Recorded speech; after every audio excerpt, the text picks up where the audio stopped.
Hi, good afternoon. Now in English, I will read our story.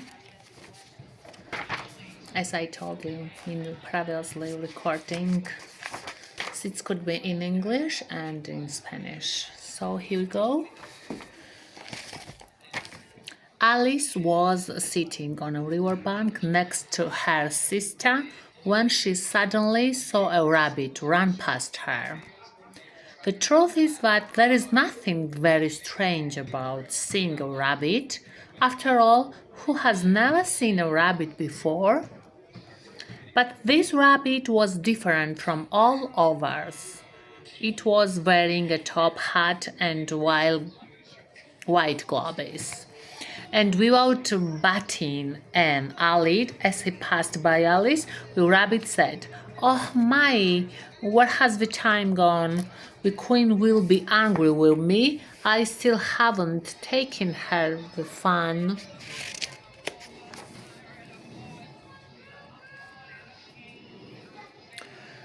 Alice, who was a very curious girl, took off after the rabbit, who disappeared into a hole between the thick roots of an old elm tree. "I've never chased a rabbit before," she said to herself, somewhat amazed.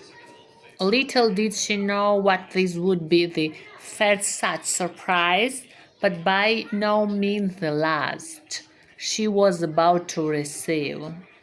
Before she knew it, she had disappeared down the rabbit hole too.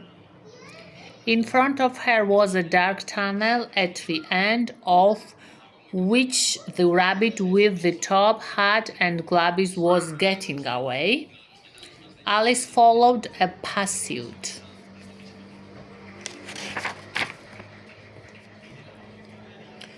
The tunnel began to slope downwards, steeper and steeper, until it seemed to Alice that she would plummet down to the very center of the earth. The little girl felt herself rapidly falling, but was not afraid. The only thing she feared was losing sight of the rabbit with the top hand and gloves. Suddenly, a soft heap of leaves cushioned her fall, while Alice marveled at not having suffered so much as a scratch. She saw before her a round chamber with a mirror, panelled door, and towering glass windows. Through them she was a sprawling lawn lined with rubushes and bougainvillea. In the center of the room was a table, also round, upon which rested a golden key next to a bottle and piece of chocolate cake. On the bottle was a label reading, "Drink me." Next to the chocolate cake was a little card reading, "Eat me." The golden key must open the mirror door, Alice thought. Through the windows, Alice spotted the rabbit with the top hat and white gloves scamper across the garden. Now, how did he get into the garden if the mirror door is shut? Alice wondered. Alice, fasted from all her running, grabbed the bottle and, without thinking twice, did just what the label said. She gulped it right down. "Oh my goodness!" she exclaimed. Suddenly she realized that she was beginning to grow. Her legs, her arms, and her hands. The ceiling drew closer and closer to her head, and her feet, way down below, grew further and further away. Soon she had to crouch down, bending over. She saw the table, now tiny, and on it a golden shimmer. "What's the key?" she thought, and without knowing why, reached down to grab it. To her surprise, Alice once again began to grow smaller and smaller, little by little. Her hands, her arms, her legs, every part of her returned to normal. When the table once again reached her waists, she saw the little card that read, "Eat me." So what is just what she did? She grabbed the big slice of cake and began to eat it. She was still souring the last bite of the cake when the little girl realized that the table was high above her. The ceiling was far, far away, and the windows had grown even larger. Through the windows, Alice saw how the garden now seemed to her a soaring jungle of massive plants and gigantic bougainvillea. Yes, Alice said to herself, now I'm getting smaller and smaller. I should have grabbed the golden key. She thought, but it was too late. Now the key shone high above her, unreachable like an immense noontime sun. And Alice broke down and cried. After all, whether larger or small, she was only a little girl.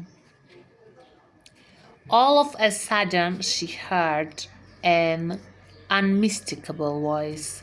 The Queen will be mad, and for good reason. I still haven't taken her the fan.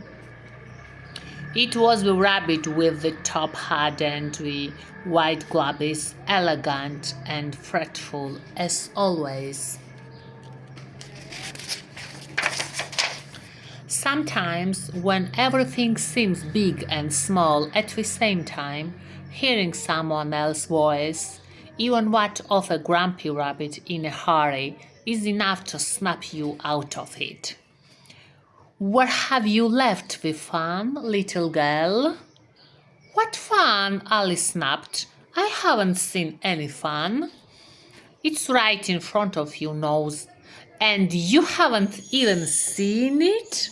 Scolded the rabbit, stretched out his gloved hands and grabbed the golden key off the table. But Alice was going to protest once again, but she bit her tongue in time. As the hands of a rabbit with a top hat and white gloves, the golden key had turned into a beautiful golden fan. Follow me, the rabbit ordered, and Alice watched as the rabbit, entering his own reflection in the mirror, passed right through the door. Both of them slipped out into the garden. We were just waiting for you to have a race, cried and toad, a tortoise, a butterfly, a little wooden horse, a plaster garden gnome, a squirrel, and a silkworm who were waiting patiently in the garden. A race? Alice asked. From where to where? What do you mean from where to where? The surly rabbit replied in a circle. When who wins? Alice asked, puzzled. Nobody and everybody, shouted the rabbit with top hat and white gloves.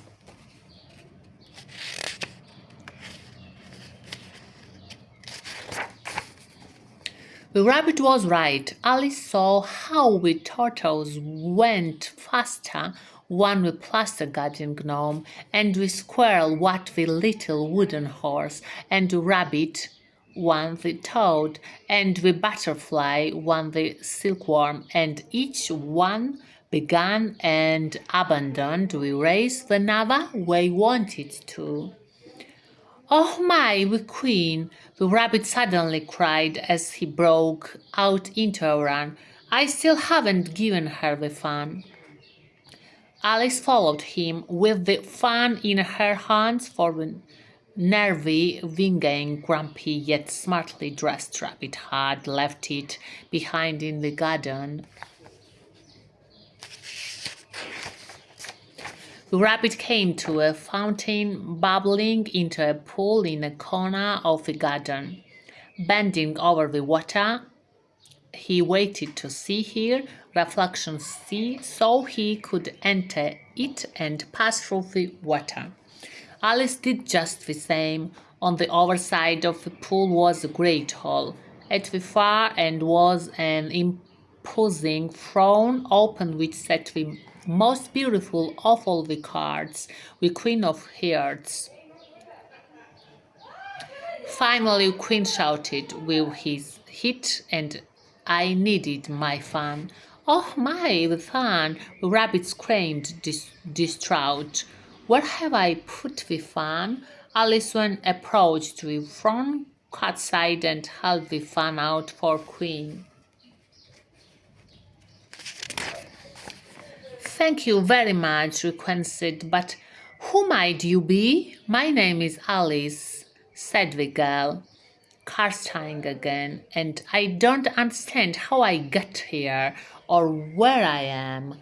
The rabbit with the top hat and the white gloves was already in a tizzy, but the Queen caught him with a wave of her hand. This is Wonderland, she said as she began to fan herself, and Mr. Rabbit is my Prime Minister. If only he wouldn't forget to obey my orders, my subjects wouldn't have to obey themselves. As you have shown by bringing the fan, said the rabbit, as he slipped off his gloves and proudly pinched his moustache. And Queen nodded with satisfaction before fanning herself for a good while. On principle, she stated, any citizen who obeys an order of mine is to be duly rewarded. At a snap of her fingers from the four corners of the hall emerged the most curious-looking pages and sergeants at arms ever seen, all marching in rows, all the different cards of the deck, and ones of clubs, 7 of spades, of 5 of diamonds, and 7 of hearts, all bowing, carrying trays stacked with cakes, chocolate, candy, and drinks of every color and type. Just when the teeth entered the hall, along with tortoise, the butterfly, the little wooden horse, the plaster garden gnome, the square, and the silkworm, all making a ruckus. Silent subjects, shouted the rabbit in the top hat. But Alice's new friends from the garden continued their chatter as if nobody had said anything at all, until the Queen, with one wave of her fan, silenced them all. As a tribute to the little girl, I order all of you to do what you must enjoy. Alice could not believe her ears.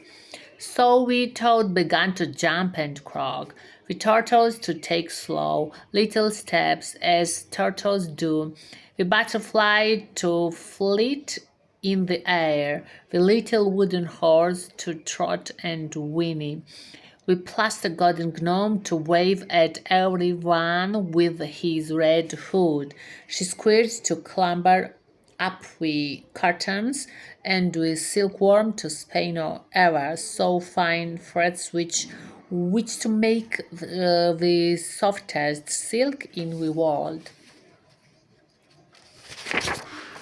And you, rabbit, don't you do anything, but wear a top hat and white gloves, Alice teased. How dare you? I am the Prime Minister, Flamingo Rabbit retorted. And you, little girl, do you do anything but eat cake? By the way, where are the cakes? After hearing Gwen exchange with Queen of Hearts blurted out, take her off to train. This little girl is to be tried for eating my cake. In an instant, without knowing how, Alice found herself in a chamber over which the Queen presided. She was angry, as were the animals and cards all about her. Suddenly, Way pounced on the girl. Alice felt her eyes close as she began to fly up into the air. When Alice opened her eyes, she found herself alongside her sister who was shaking her. You feel asleep. It is late and we are waiting for us at home. In a daze, Alice rubbed her eyes. Where have I been? She glanced over at the old elm and at the foot of the fig trunk between its roots, saw a beautiful flutter. Someday, like a good subject returning to her homeland, she would go back to Wonderland. The end. Thank you for listening. Goodbye.